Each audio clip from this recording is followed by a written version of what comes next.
갈수록 이 부활의 의미를 우리 그리스도인들이 모르는 것 같아요. 그래서 무기력한 삶을 사는 것 같습니다.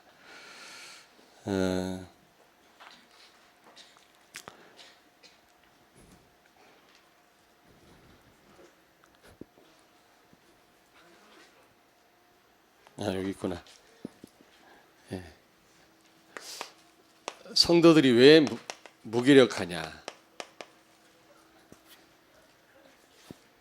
제가 볼 때는 고린도전서 15장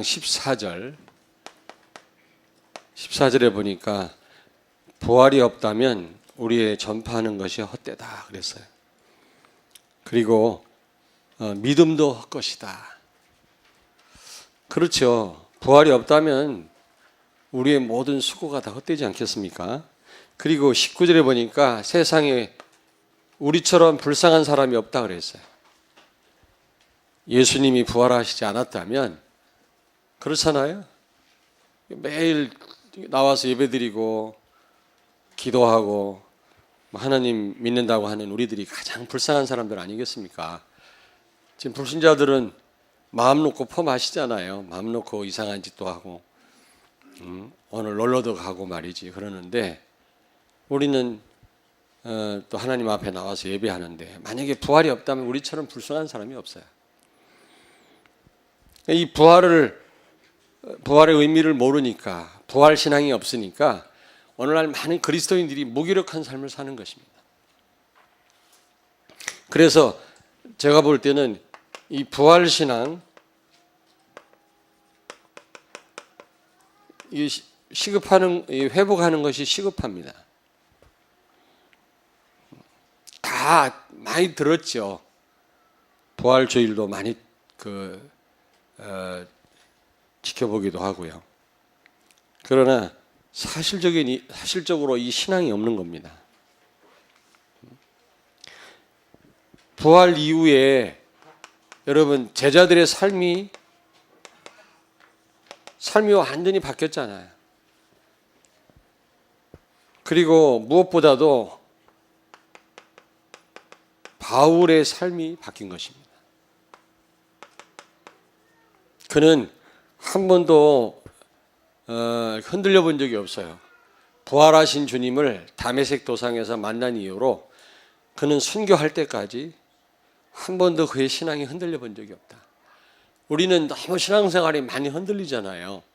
왜 그런지 아십니까? 우리 체질이 그렇습니다마는, 그러나 이 부활신앙이 없기 때문에 우리는 많이 흔들리는 것입니다. 바울은 흔들리지 않았어요. 그 어려운 가운데서도, 죽음 앞에서도 흔들리지 않았어요. 왜냐하면 이 부활신앙이 확실했기 때문에 그렇습니다. 그래서 오늘 부활주일인데 여러분 다시 한번 부활신앙 회복되기를 주의 이름으로 축원합니다. 이 신앙을 다 갖고 있겠습니다마는 더 확실하게 여러분들이 이 부활신앙을 갖게 되기를 바랍니다. 그래서 부활의 증인이 되기를 바랍니다.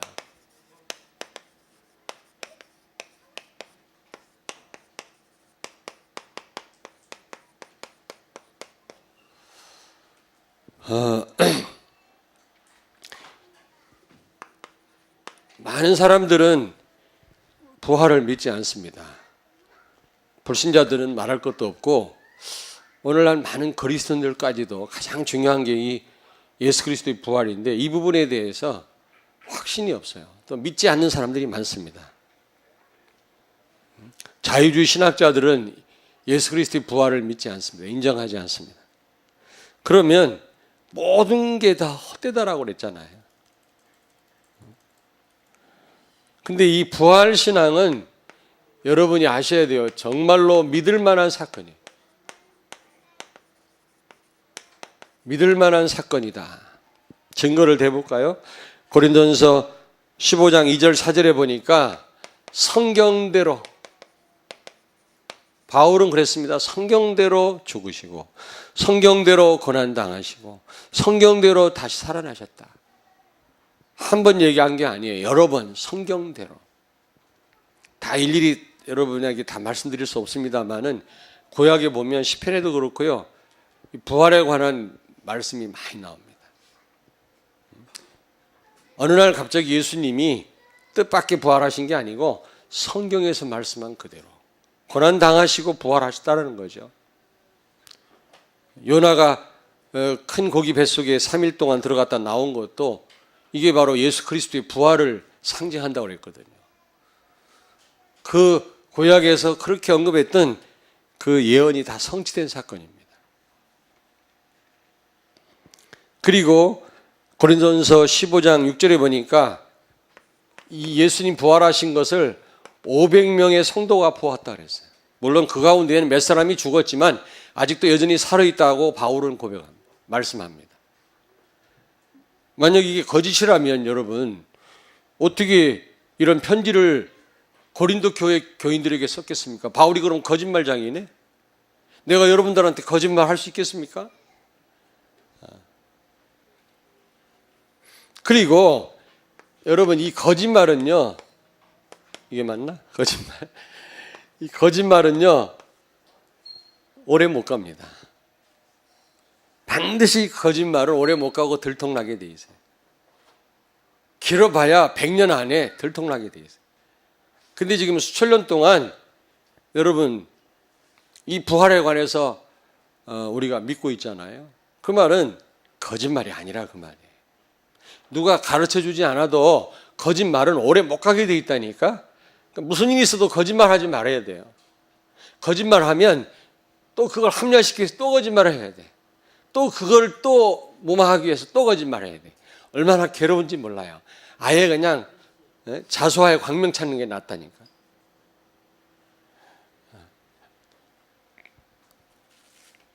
그리고 모든 인간은 다 무덤을 남겼지만 예수님은 빈 무덤을 남겼다. 사복음서에 다 말씀하고 있는 겁니다. 예수님만 빈 무덤을 남겼다. 그리고 예수님이요 여러 번 나타나셨어요. 부활 후에.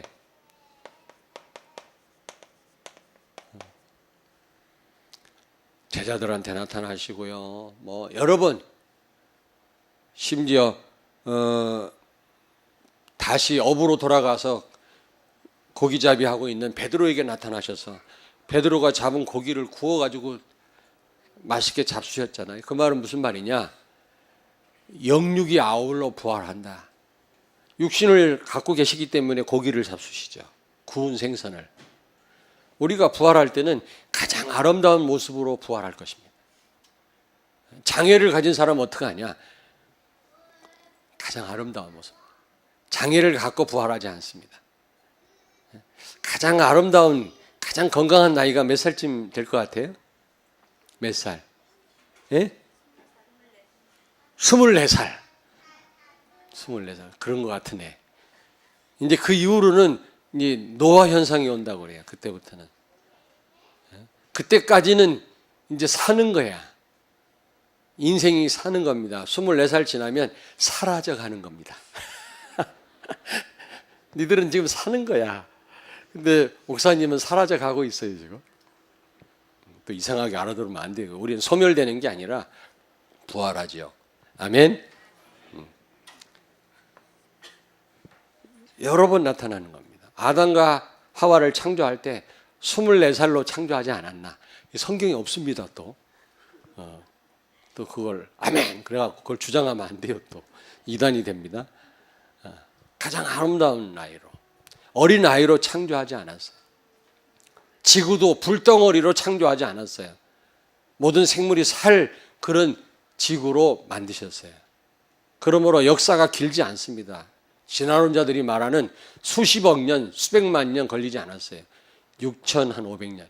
지구의 나이는 그걸 성숙 창조론이라고 그래요. 사람이 살만한 지구를 만드시고, 물론 지구 속으로 들어가면 뜨거운 마그마가 막 끓고 있죠.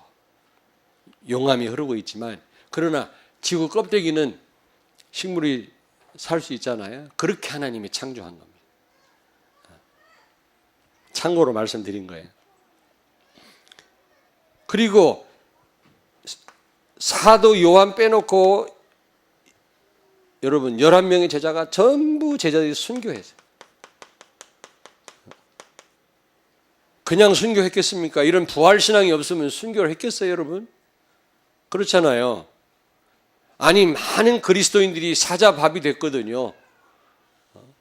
로마 황제 10명에게 박해를 받고 처참하게 죽어갔거든요. 이 기독교 신앙 하나 때문에. 그런데 그렇게 할 수 있었던 이유는 바로 이 부활신앙 때문이다. 아멘? 예. 뭐 예전에 영화 보면 막 사자밥이 되면서도 찬송하면서 죽잖아요. 스데반이 죽었는데, 돌에 맞아 죽었는데, 성경에 보니까 잔이라 그렇게 표현하고 있다. 죽었다라고 말하지 않습니다. 잔단 말은 언젠가는 깬단 말이거든. 부활을 의미하는 겁니다. 성경은 장난치지 않습니다. 그게 사실이기 때문에 그렇게 표현한 거예요. 그리고 예수님 부활하시니까 장로들과 대제사장이 로마 군병들을 어떻게 했죠? 돈으로 매수해가지고 거짓말로 막 말하게 했죠. 막 도난당했다. 예수님이 기절했다가 깨난 거다. 이런 식으로 막 그런 엉터리 같은 말을 퍼뜨리게 했거든요. 그걸 뭐라고 그래요? 도난설. 시체를 누가 훔쳐갔다. 왜냐하면 예수님 부활했다 그러면 이게 보통 혼란이 생기는 게 아니거든.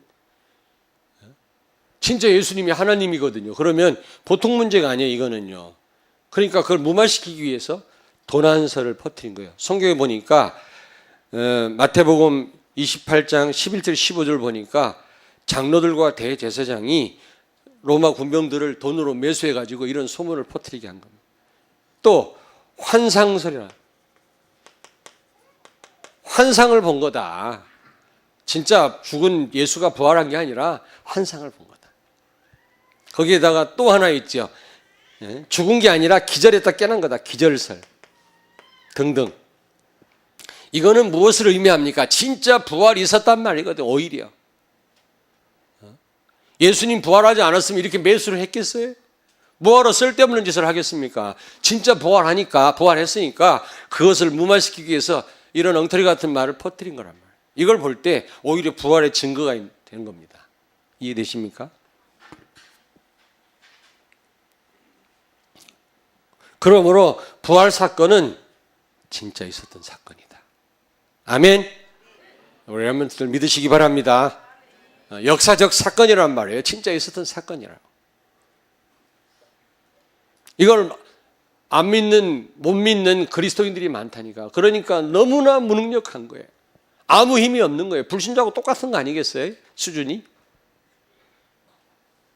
예수님이 하나님이 아니란 말인데 그런 분을 모시고 우리가 어떻게 이 세상에서 승리할 수 있겠냔 말이죠. 죽음을 어떻게 이길 수 있어요?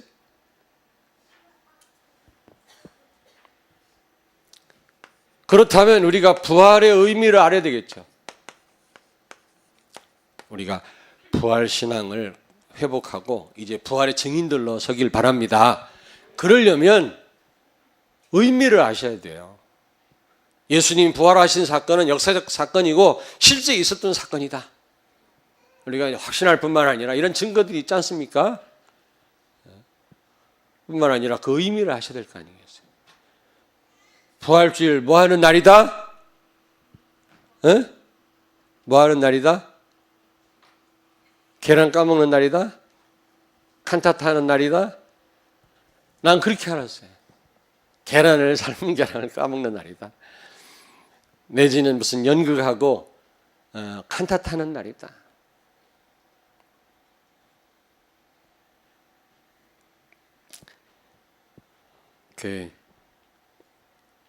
내가 예전에 어떤 주일학교 선생님을 좋아했는데 나를 좋아하지 않는다네?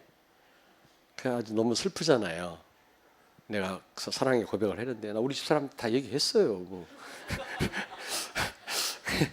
그 내가 사랑한다고 그냥 진짜 덜덜 떨리는데도 그걸 참고 내가 얘기를 했는데 별로 나하고 같은 생각이 아니더라고.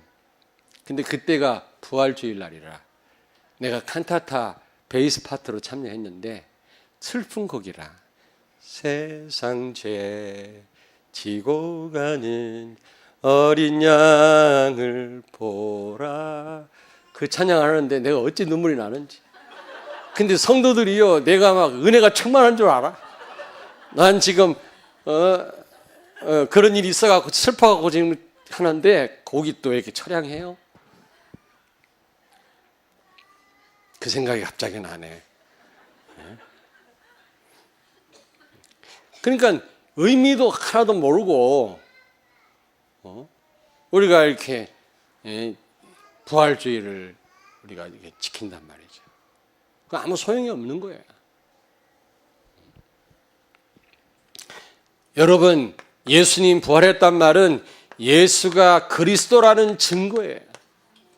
예수님이 모든 문제 해결자 맞습니까? 우리의 근본을 해결하신 분이십니다.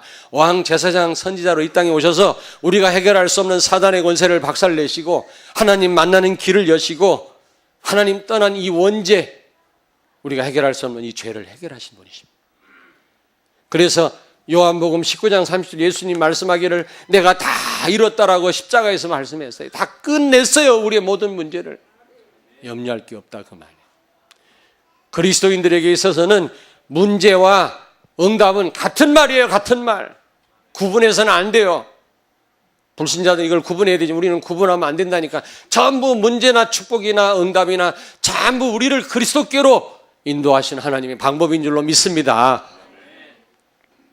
우리는 구분하지 마셔야 돼요. 문제와 축복과 응답은 동의합니다. 부활했단 말은 예수님이 하나님이라는 말 아닙니까? 인간은 부활할 수 없어요. 기절했다 깨어날 수는 있어도요. 죽었다 살아날 수는 없거든요. 그 말은 예수가 그리스도란 증거 아니겠습니까? 아멘? 사망의 권세를 사망시켰어요. 예수님. 사망한 네가 쏘는 것이 어디냐? 네가 이기는 것이 어디 있느냐? 그리스도께서 십자가에서 부활하심으로 사망을 사망시키셨어요. 아멘. 그리고 두 번째 부활의 의미가 뭐냐? 예수 그리스도께서 죽어 사라지고 없어진 분이 아니고 지금도 살아서 우리와 함께 하시는 분이시다. 예수 그리스도의 현재성이에요. 그것도 언제까지요? 세상 끝날까지 너희와 항상 함께 있으리라. 너희가 하나님의 성전인 것과 살아계신 하나님이 너와 함께 하는 거 알지 못하느뇨? 지금 우리 렘넌트들과 부활하신 주님은 성령으로 함께 계신 줄로 믿습니다. 그분이 소멸된 분이 아니란 말이에요. 어디 멀리 떠나신 분이 아니에요. 지금 여러분과 함께 계시는데 우리는 그걸 망각하고 살고 두려워하고 염려하고 내 힘으로 하려다가 한계가 오고 그러나 뿐만 아니라 그 예수 그리스도는 여러분 히브리서 13장 8절에 있는 말씀처럼 어제나 오늘이나 영원토록 동일하시느니라. 영원하신 분이십니다. 바울을 바울 되게 하시고 아브라함을 아브라함 되게 하셨던 그 주님, 요셉을 요셉 되게 하시던 주님이 오늘도 우리와 함께 하신다는 사실을 믿으시기 바랍니다.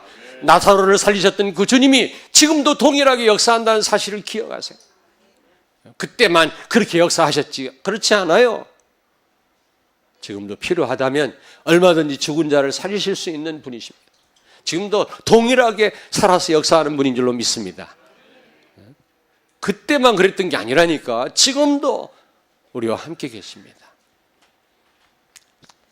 예수 그리스도의 영원성이죠. 그리고 고린도전서 15장 20절 보니까 예수님이 부활의 첫 열매가 되셨다고 그랬어요.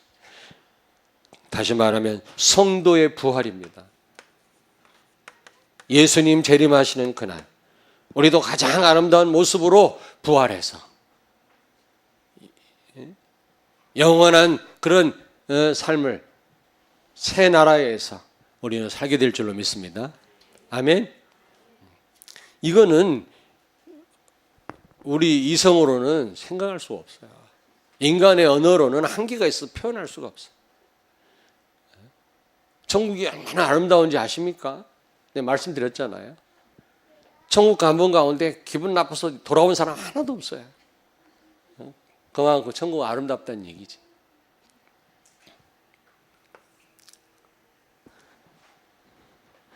우리가 분명히 부활할 줄로 믿습니다.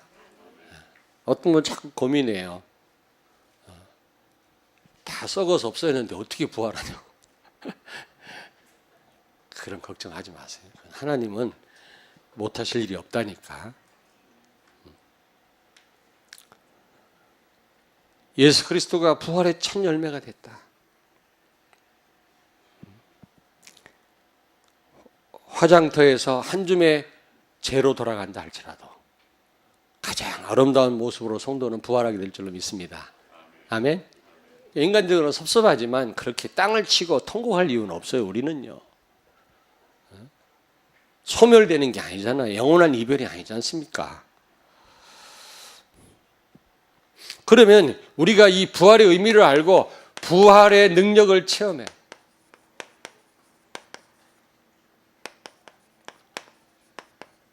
이 부활의 능력을 체험해.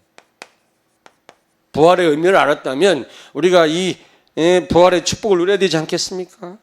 오늘 여기 41에 44절 본문 말씀에 보니까 썩을 몸이 썩지 않을 몸으로 바뀐다.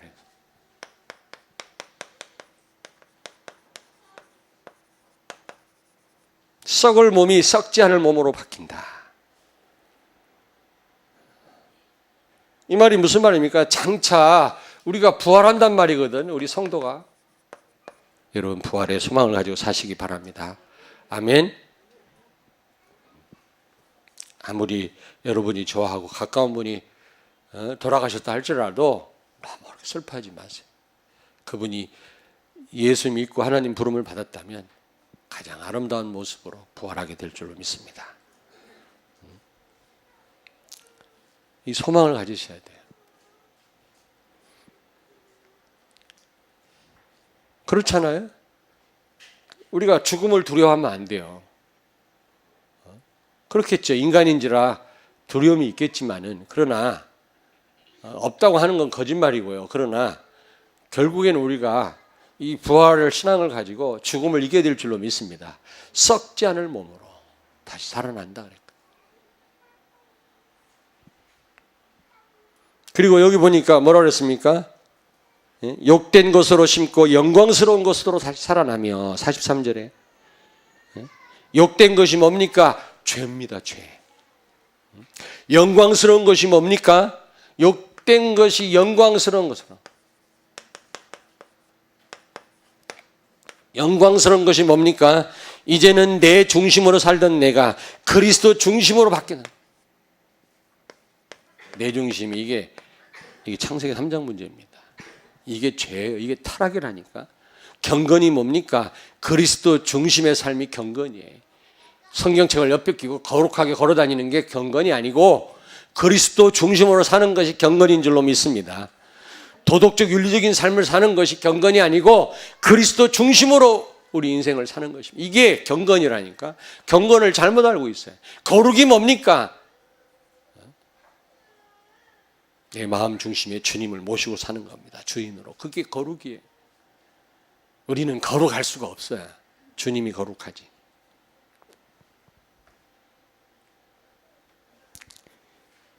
이제 우리가 부활의 의미를 알았다면 이제 내 중심이 아니라 이제 그리스도 중심으로 살아야 될 줄로 믿습니다.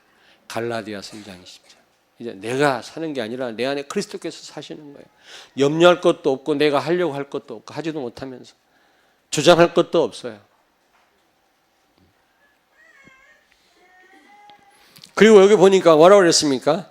약한 것으로 심고 강한 것으로 다시 살아나며 43절에 오늘 본문 강한 것으로 살아난다 그랬죠. 강한 것. 이게 무슨 말입니까? 이게 부활의 능력이거든요. 여러분 부활의 의미를 알았다면 이제는 약한 것을 내려놓고 강한 것으로 여러분이 이제 바뀌는 삶을 살아야 될 줄로 믿습니다. 강한 것으로 바뀐다는 말은 무슨 말입니까? 이제는요 육적인 삶 끝내야 돼. 육적인 거, 먹는 거 이런 거에 집착하고 돈에 집착하고 필요한 거지만 거기에 집착해서는 안 된다. 우리 인생 피곤해지고요. 사단 장난감이 됩니다. 그리고 우리 영적 문제, 가문의 문제, 우리 상처, 안 좋은 경험 이거요 다 끝났어요. 이제. 예수님 부활했단 말은 다 십자가에 못 박아버렸어요. 우리 영적 문제. 무슨 말만 하면 내 영적 문제 때문에 그래요. 자꾸 합리화시키지 마세요. 십자가에서 다 끝냈어요. 우리 영적 문제. 아멘. 자꾸 과거 가슴 아팠던 거 생각하지 마세요. 자꾸 다 끝냈다니까 십자가에서. 내 어렸을 때 있었던 안 좋은 그런 생각들 갖고 이제는 다 버려버리세요. 이제 예수님이 십자가에 그냥 다 끝내버렸다니까.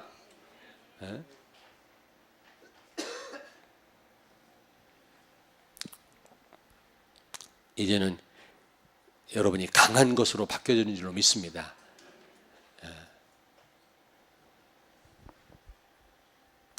그리고 여기 또 보니까 뭐라 했어요? 육의 몸으로 심고 신령한 몸으로 다시 살아나나니 44절에 육의 몸을 벗고 신령한 몸으로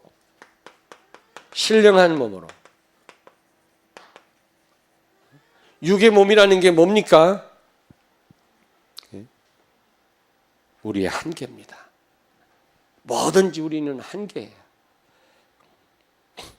우리는 늘 한계에 빠질 수밖에 없어요. 그러니 어떻게 우리 세계복음을 합니까, 여러분? 내 문제에 내가 빠져 있는데 어떻게 세계복음 하냐고. 다른 사람 문제를 어떻게 해결해 주냐고. 내 문제에 내가 빠져 있는데. 그렇잖아요. 내 코가 석자인데요. 그런데 예수님이 부활하심으로 신령한 몸으로 바뀌었어요. 이 말은 무슨 말입니까? 모든 한계에서 벗어났어요. 이제. 모든 한계에서 벗어나.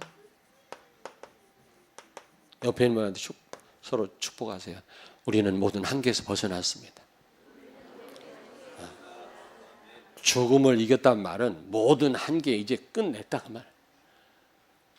예수님 뭐라고 말씀했습니까? 너희가 나보다 더 큰 일을 행하리라. 이제 우리가 진짜 이 부활신앙 회복하면 우리 예수님보다 더 큰 일을 행할 수가 있다니까요. 못한다고 자꾸 생각해요. 안 되는 경험을 여러 번 한 사람은 교회까지 와서 안 된다고 자꾸 우겨요. 자기가 안 된 거지 주님이 못하십니까?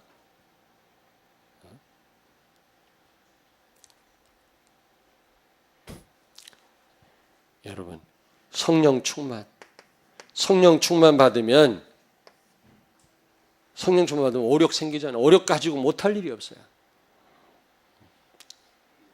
이제 우리에게 성령이 와 계세요. 성령 충만함 받으시길 바랍니다. 5가지 힘 생기면 이 힘 가지고 못할 일이 없다니까. 모든 한계를 뛰어넘을 수 있는 그런 축복이 우리에게 와 있어요. 그게 바로 부활의 능력입니다. 오늘 바울이 고린도전서 15장 42, 44절 부활의 능력에 대해서 말씀하고 있는 거예요. 썩을 것으로 심고 썩지 아니할 것으로 다시 살아나며, 또 뭐라 그랬어요? 43절 같이 읽습니다. 욕된 것으로 심고 영광스러운 것으로 다시 살아나며, 약한 것으로 심고 강한 것으로 다시 살아나며. 44절 같이 읽습니다. 육의 몸으로 심고 신령한 몸으로 다시 살아나나니 육의 몸이 있은즉 또 영의 몸도 있느니라. 아멘. 모든 한계 이제 우리가 벗어나는 줄로 믿습니다. 아멘. 왜? 하나님은 한계가 없으시기 때문에. 예수 그리스도는 한계가 없으시잖아요. 사망에서 사망을 잠재웠단 말은 한계가 없어졌단 말이거든요. 그분이 우리와 함께 계시다면 무엇이 우리에게 한계가 되겠냐고요. 무슨 말만 하면 못한다고 그래요, 전부. 왜 못해요? 주님이 함께 하시면 못할 게 없잖아요. 그렇다고 우리가 막 황되게 막 하자 그 말은 아닙니다. 믿음이 필요한데도 우리는 안 된다고 생각합니다. 하나님의 능력을 부활의 능력을 제한하거든요. 하나님은 하실 수 있다고 하는데, 그러니까 우리는 늘 무기력에 빠질 수밖에 없는 거예요. 불신자하고 똑같아. 여러분, 세상과 불신자 뭐하고 맞짱 뜰 거예요? 부활의 능력을 가지고 맞짱을 떠야지 이기지. 돈 갖고 맞짱 떠요? 우리는 져요. 머리 갖고요. 불신자가 더 똑똑해요. 권력 가지고요 게임도 안 돼요. 우리는 이 부활의 능력으로 맞짱을 떠야 될 줄로 믿습니다. 자, 그러면 네 번째로 어떻게 이 부활의 능력을 체험할 수 있겠냐. 이게 중요하잖아요. 어떻게? 여러분, 고난이 없이는 십자가의 영광이 있을 수 없어요. 아니, 부활의 영광이 있을 수 없어요. 예수님이 고난당하고 창에 찔리고 딱이 맞고 죽지 않았으면 이런 부활의 영광에 들어가실 수가 있었겠습니까, 여러분? 고난 없는 부활의 능력 체험할 수 없어요. 조금 고난만 오면 고난이 금방 넘어지고 문제에 빠지고 이래가지고는 이 능력을 체험할 수 없다 그 말이에요. 당연히 고난은 오게 돼 있어요. 여러분이 복음 전하면 사단이 가만 안 두게 돼 있어요. 남편이 개인이 여러분 시비 걸게 돼 있고 친구들이 여러분을 핍박할 수 있단 말이에요. 그것 때문에 겁먹지 말라 그 말이에요. 고난 없이는 부활의 능력을 체험할 수 없는 줄로 믿습니다. 예수님이 이런 고난 없이 어떻게 부활의 영광에 들어갈 수 있었겠습니까? 무엇보다 십자가의 죽음이 없이는, 십자가의 죽음 없이는 이 부활의 능력을 체험할 수가 없어요. 우리가 갈라디아서 2장 20절 이거 되지 않고는 부활의 능력을 체험할 수 없어요. 여러분요, 나를 내려놓지 않고는. 그래서 바울은 그거 알고 어떻게 했어요? 빌립보서 3장 7절 9절에 자기에게 유익했던 모든 것을 다 배설물로 여기고 해로 여겼다 그랬잖아요. 바울은 배경 삼을 만한 게 많았어요. 우리는 뭐 가진 것도 없지만, 근데 바울은 그걸 다 배설물 여겼어요. 정말 이 능력을 체험하기 위해서 자기 거 다 내려놨어요. 다 내려놨어요. 진정한 기도가 뭡니까? 나를 내려놓는 시간이 기도는요. 나를 자꾸 강화시키는 기도하는 분이 있어요. 나만을 위해서 우리 자식 서울대학 들어가게 해 주시옵시고, 전방에 떨어지지 않고 후방에 떨어지게 해 주시옵소서. 그럼 전방은 어떤 놈이 가는 거야? 저 철책선이 있는 데는 전부 기도를, 나를 강화시키는 기도를 한다고. 그러니까 기도 많이 할수록 내가 강해지. 그런 사람이 있어요. 권사님들 가운데. 맨날 교회 와서 밥 끓여 먹고 누룽지 해 먹고 라면 끓여 먹고 기도는 밤새워서 하는데 얼마나 자기가 강한지 몰라요. 할머니들이. 왜요? 자기만을 위한 기도를 하니까. 기도는 나를 내려놓는 것이다. 나를 부인하는 것이다. 하나님의 영광을, 하나님 계획을 위하여 나를 내려놓는 시간이거든요. 진짜 기도하는 분은요, 그렇게 겸손할 수가 없어요. 자기 주장하지 않습니다.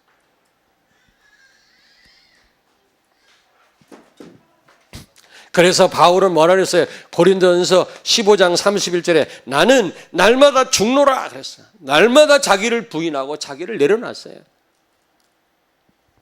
여러분, 나를 내려놓지 않고는 부활의 능력 체험 못합니다. 우리 사랑하는 성도님들은 부활의 능력을 체험하시길 바랍니다. 나를 내려놔야 돼. 나를 내려놔야 돼. 내가 소 말씀드렸잖아요. 소가 외양간에서 끌어내는 방법은 여물통을 뒤집어 놓으면 먹을 게 없구나 하고 나온대. 그냥은 절대로 안 나와. 내 걸 내려놔야. 그리고 우리 박대진 집사님 설명 특강하시지 않습니까? 배가 잠기는 만큼 짐을 실을 수가 있다고. 부력이 생겨서. 우리가 내려놓는 만큼 하나님의 능력이 임해요. 내가 할 수 있다고 하는 만큼 하나님은 역사하시지 않습니다. 우리의 한계가 하나님의 역사의 시작인 줄로 믿습니다. 아멘.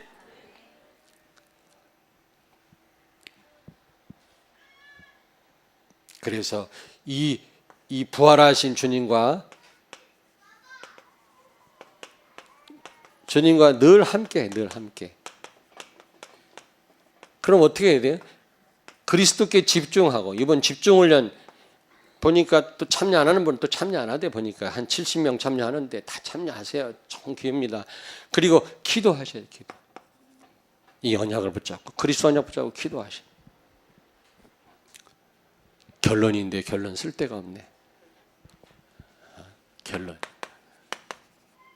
이제 그렇다면 이제 부활의 증인이 돼야 되는데, 부활 후에 주신 언약 굳게 붙잡으셔야 돼요. 마태복음 28장 18절 20절. 18절 20절. 예수 그리스도가 부활하심으로 이제 어떻게 했어요? 하늘과 땅의 모든 권세를 다 가지셨어요. 이 하늘과 땅의 모든 권세를 가진 주님이 우리와 영원히 늘 항상 함께 하신다고 그랬어요. 그러므로 이제는요, 모든 족속으로 제자를 삼아라. 기도해야 돼, 기도. 모든 족속. 어느 곳이든지 여러분 일하는 직장이 최고의 선교지인데 그곳에 숨은 제자가 다 있어요.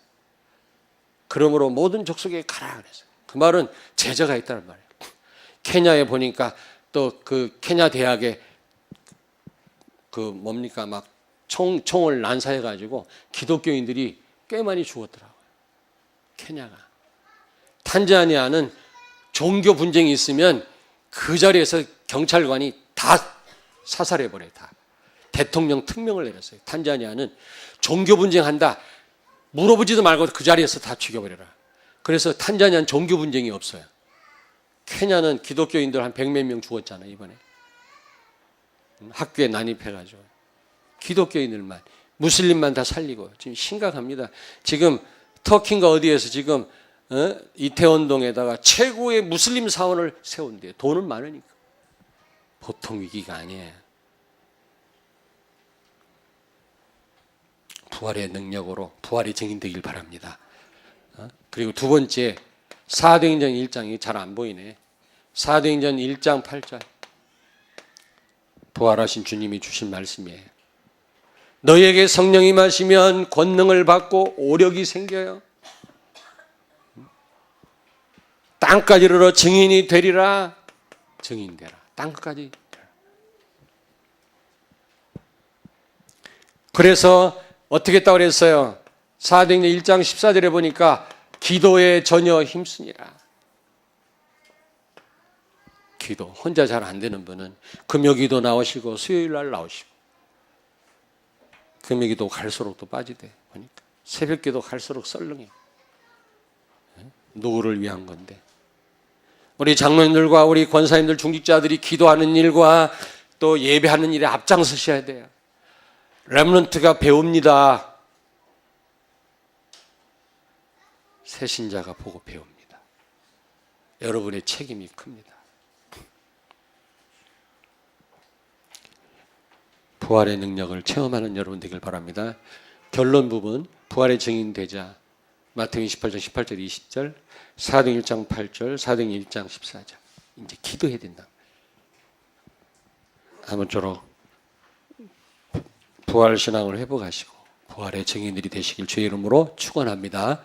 기도하겠습니다. 하나님 아버지, 은혜를 감사합니다.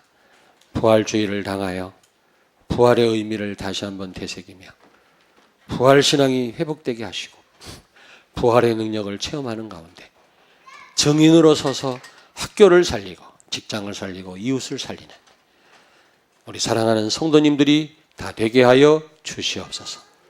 가난과 무능력에서 이제 빠져나오게 해 주시옵소서. 예수님 거룩하신 이름으로 기도하옵나이다. 아멘.